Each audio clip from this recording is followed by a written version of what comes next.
Assalamualaikum warahmatullahi wabarakatuh. Teman-teman, kembali lagi di channel YouTube saya, Khairun Imam. Gimana nih kabar kalian, para ternak Mulyono dan juga anak-anak jenderal? Semoga kita semua selalu diberi kesehatan, selalu diberi kekuatan, dan juga dilimpahkan rezeki dari Yang Maha Kuasa, teman-teman ya.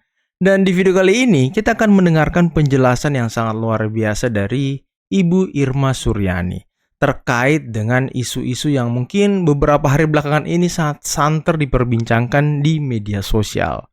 Tentunya ya beberapa isu yang beredar itu dijadikan alat dan dijadikan senjata bagi para pembenci Pak Jokowi serta Pak Prabowo untuk menyerang balik, teman-teman.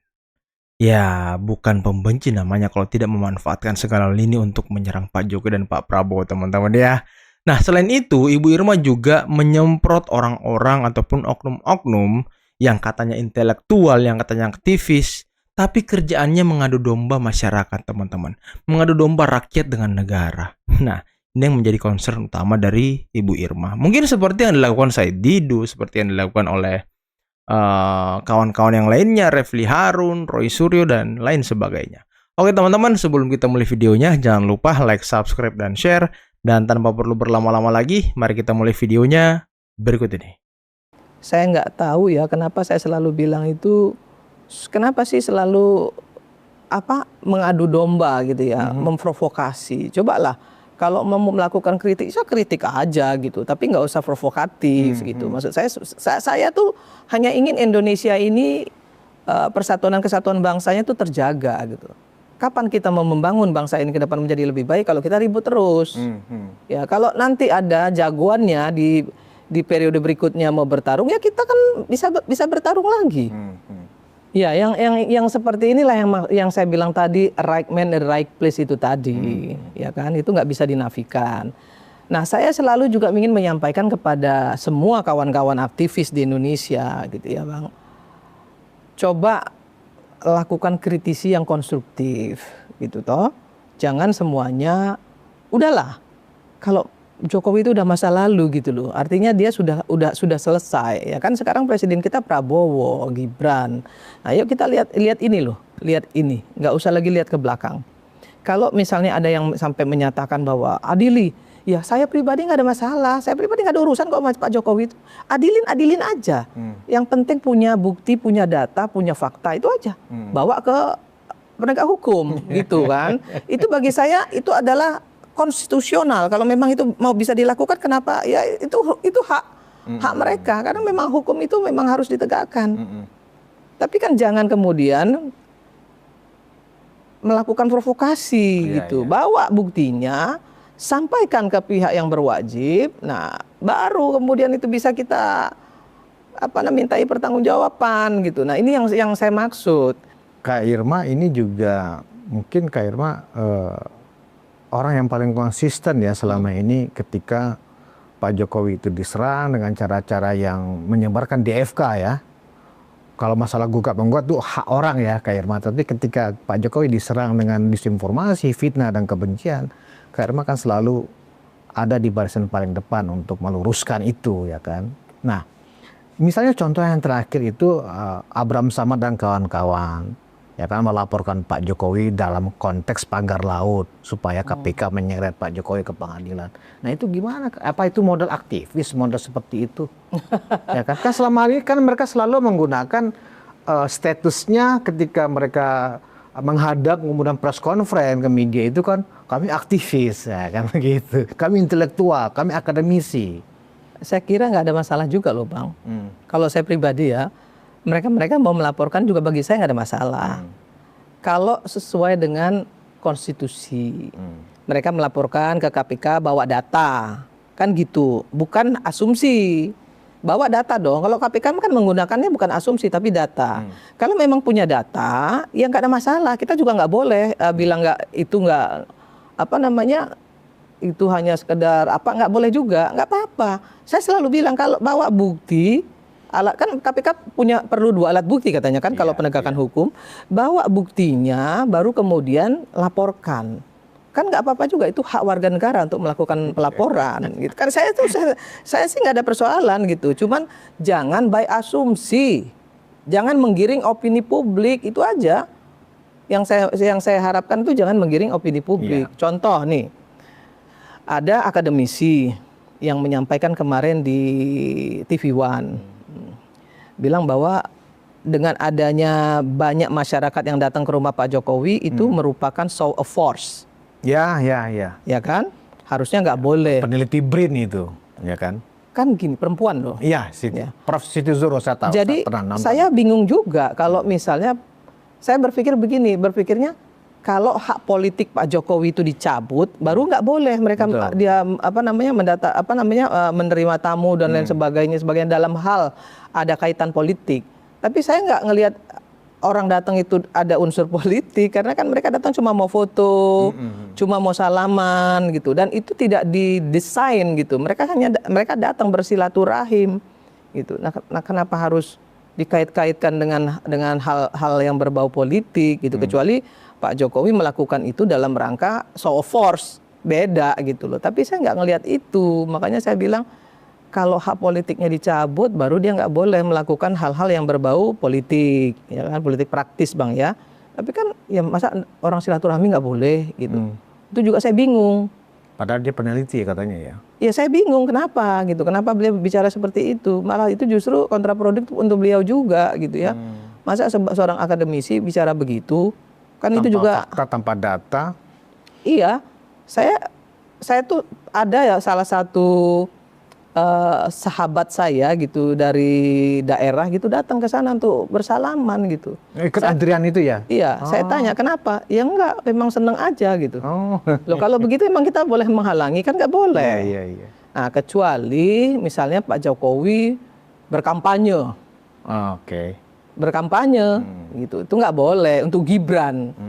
Tapi kalau Pak Jokowi pergi ke desa-desa misalnya kan ngobrol apa nih masalah yang belum selesai, nanti beliau sampaikan kepada Pak Prabowo, kan itu justru membantu sebenarnya, membantu pemerintahan gitu. Toh kan Pak Jokowi udah selesai, nggak mungkin jadi apa-apa lagi dia nih. Jokowi ini nggak bakal jadi apa-apa lagi gitu loh ya. Sudah selesai. Kalau Kak Irma melihat itu kedatangan masyarakat ke Jalan Sumber itu organik atau benar dimobilisasi seperti tuduhan peneliti BRIN itu? Kalau menurut catatan Kak Irma gimana? Saya itu bertanya sama orang yang datang bahkan, gitu ya. Dia datang itu karena memang pengen ketemu, pengen ngobrol, gitu. Dulu waktu mau jadi presiden, mereka nggak bisa, ya. Mereka kagum, mereka percaya, mereka sayang. Waktu menjadi presiden nggak bisa ketemu. Nah sekarang lah mereka bisa melakukan itu, melampiaskan kangennya, kagumnya dan lain sebagainya. Menurut saya itu aja. Dan berapa sih yang hadir, dan emang di situ Pak Jokowi orasi kan enggak. Dia datang salaman foto pulang. Foto udah. Iya, benar. Datang salaman foto pulang. Tidak ada satupun orasi, tidak ada satupun pembicaraan mengenai pemerintah. Ngobrol aja paling pemerintah, mengenai pemerintahan, jalannya pemerintah nggak ada diskusi-diskusi juga gitu. Terus yang kita khawatirin apa gitu? Berarti apa itu berarti? Itu hanya bentuk kebencian aja barangkali, ekspresi kebencian aja. Sehingga itu dituduh tidak ada yang namanya politik, nggak ada yang tidak direncanakan, semuanya by design. Seolah-olah tamu-tamu yang datang itu direncanakan saya mau kasih tahu gini, Bang, oleh Pak Jokowi gitu. Pagar laut ya. Tim yang enggak, saya mau ngobrol sedikit. Pagar laut. Ya. Pak Trenggono itu menterinya siapa sih waktu di Jokowi? Menterinya Pak Jokowi? Iya, yang endorse siapa? PAN. Nah, PAN kan? Kan wakil ketua umum PAN kan? Nah, kenapa Pak Jokowi yang dituduh bahwa itu orangnya Pak Jokowi? Enggak dong, orang partai politik loh. Orang berarti orang di mana siapa yang mengendorse dia? Bahlil yang mengendorse misalnya Golkar, misal nih ya. Berarti kan orang Golkar dia, bukan orangnya Prabowo. Meskipun ketika dia jadi menterinya Pak Prabowo, berarti dia adalah pembantunya Pak Prabowo yang di-endorse oleh partai politik gitu loh. Itu yang saya ingin sampaikan sama kita semua. Makanya saya kemarin menyinggung partai politik. Gitu ya, bahwa partai politik hari ini betul-betul harus bertanggung jawab juga atas endorsement mereka terhadap ke kabinet. Gitu, nggak bisa juga semuanya disalahkan ke Pak Prabowo. Kenapa? Presidensial kita ini kan banci. Setengah presidensial, setengah parlementer. Ya. Ya toh? Jadi presiden masih tergantung ke parlemen, parlemen juga tergantung kepada partai politik. Karena kan isi parlemen semuanya partai politik. Ya. Nah, yang begini-begini masyarakat kan belum paham, Bang. Jadi ya kita yang paham ini harus menyampaikan kepada publik. Nah, saya salah satu anggota DPR, wakil rakyat yang selalu ingin meluruskan kepada masyarakat supaya masyarakat paham. Ini loh masalahnya. Oh, ini loh. Bukan pembelaan-pembelaan tanpa dasar, tanpa fakta, enggak juga. Kalau memang salah, Mulyono ya tangkap aja. Nah iya kan, kalau punya bukti kenapa enggak? Kan harus ada pertanggungjawaban juga. Iya, iya. Gitu loh, nggak ada masalah. Tapi kan harus by data. Iya, iya. Jangan by narasi gitu loh. Jadi selama ini mereka kebanyakan by narasi menurut Kak Irma. Ya sampai hari ini kan kita belum lihat datanya. Termasuk Fufu Fafa ya. By narasi semuanya. Nah kalau by narasi kan berarti kan itu kategorinya kan disinformasi Kak Irma. Bang, kita ini kan aktivis-aktivis itu kan orang-orang pinter. Contoh, misalnya ada yang melaporkan Pak Jokowi dengan bukti LHKPN. Anggota DPR itu sekarang ini ada anak bupati, gubernur, wali kota, mantan bupati, mantan gubernur, mantan wali kota. Ada pengusaha, ya kan? Nah, mereka kan semua punya bisnis. Di luar jadi anggota DPR, mereka punya bisnis sendiri-sendiri loh. Ya. Nah, kalau kemudian LHKPN-nya bertambah setiap tahunnya, kan wajar karena mereka kan punya bisnis. Kayak saya contohnya, saya punya catering, ya kan? Saya punya usaha di luar. Kan kalau LHKPN saya nambah kan wajar. Ya. Bukan sesuatu yang apa namanya yang bisa disebut bahwa itu ilegal. Karena apa? Karena LHKPN itu adalah laporan yang harus bisa dipertanggungjawabkan. Iya, iya. Ketika kita ngisi itu harus ada datanya. Misalnya tanah saya di sini, ini ada sertifikatnya, gitu loh. Tanah saya di sini ada sertifikatnya, nomornya sekian. Setiap tahun pasti naik tanah. Ya, Kan? kemudian penghasilan saya dari ini sekian, gitu kan. Kemudian deposito saya segini, kan deposito juga ada bunganya tambah kan. Nah itu kan di LHKPN itu jelas sebenarnya. Jadi LHKPN itu yang bisa dipertanggungjawabkan. Nah kecuali justru gini, orang itu kaya raya, tapi LHKPN-nya rendah. Nah itu perlu dicurigai gitu. Atau ada yang mendadak tiba-tiba LHKPN-nya fantastis gitu ya. Nah itu kan juga ada perlu. juga. Kalaupun itu mau ditelisik nggak ada masalah. Wajar kan masyarakat juga melakukan kontrol. Iya. Ya, kalau saya sih sebenarnya nggak ada persoalan, Bang. Hanya yang saya ingin sampaikan adalah mbok kita itu belajar elegan. Itu sebagai aktivis ya, sebagai politisi itu elegan. Kita orang yang berpendidikan, kita tahu hukum itu seperti apa, ya kan, mau melaporkan itu harus seperti apa gitu, nggak ada masalah. Menurut mereka kan mereka sangat elegan Kak Irma. Iya kan nggak apa-apa juga lah mereka malah berasa seperti itu kan, kita bilang juga nggak boleh juga kita bilang lu nggak boleh ya merasa seperti itu, nggak bisa. Makanya saya setiap kali selesai debat kan kita pasti tos-tosan, kita ngobrol bareng, ketawa-tawa gitu ya, karena kita tahu ini adalah konsumsi publik gitu ya, konsumsi publik yang memang harus dipahami oleh publik. Nah publik lah yang akan menilai gitu loh ya. Jadi ya beginilah kita hari ini. Tapi memang kehadiran Kak Irma selama ini kan membalans ya. Karena walaupun ya pasti kayak Kak Irma dengan sejumlah aktivis itu kan pasti adik-adik junior lah ya kan. Mungkin di panggung tuh kelihatannya kan gontok-gontokan gitu loh. Tapi kan setelah itu kan nggak, ngopi bareng juga barangkali. Tetapi ketika sebuah fakta dibelokkan atau bahkan sebuah informasi yang sebenarnya nggak ada faktanya diglorifikasi seolah-olah ada faktanya, itu kan Kak Irma lakukan yang saya selama lurusin. ini. Iya, itu yang saya lurusin. Itu yang saya lurusin. Bukan membela tapi meluruskan. Tapi kan mereka menganggap Kak Irma itu justru barisan paling depan pembela Pak Jokowi kan begitu selama ini.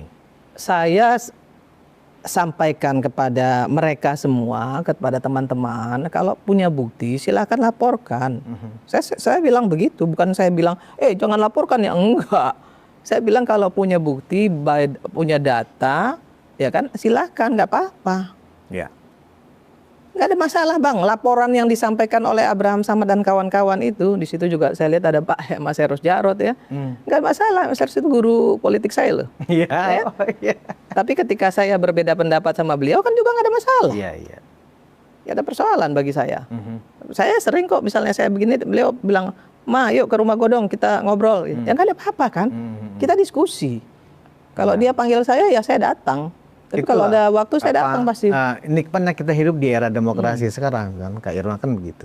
Nah, teman-teman, itulah tadi video yang sangat luar biasa, penjelasan yang sangat detail dari Ibu Irma Suryani terkait dengan orang-orang yang selama ini kerjanya mengadu domba, kerjanya mungkin ingin merusak kerukunan, persatuan dan kesatuan bangsa kita, ingin menghancurkan hubungan Pak Jokowi dengan Pak Prabowo, Pak Jokowi dengan PSBY. Ya pokoknya mereka ini kerjanya hanya ingin bikin ribut, teman-teman. Mereka sepertinya tidak suka kalau pemimpin-pemimpin negara ini itu harmonis, bersatu, berdiskusi satu sama lain untuk memikirkan bangsa ini. Seperti mungkin yang dilakukan oleh Pak Prabowo kemarin ya, ketika beliau berdiskusi dengan mantan wakil presiden 2 kali, teman-teman. Yakni Pak Yusuf Kalla terkait dengan LPG subsidi 3 kg. Ini kan sangat baik. Pak Prabowo sangat terbuka, Pak Prabowo sangat tidak menutup diri terkait dengan masukan-masukan dari mantan-mantan pemimpin negeri ini. Nah, anehnya ketika Pak Prabowo ini berdiskusi tentang gas LPG dengan Pak Jokowi, kok para pembenci ini nggak ngomong, "Loh kok Pak JK cawe-cawe? Loh kok Pak JK ikut campur?" Coba kalau Pak Jokowi yang dimintai pendapat atau dimintai saran, waduh, udah teman-teman, udah habis dibahas oleh para pembenci itu selama seminggu lamanya. Pak Jokowi cawe-cawe, Pak Jokowi masih membayang-bayangi Pak Prabowo. Tapi kan ya faktanya teman-teman, Pak Prabowo selalu ingin meminta saran, berdiskusi.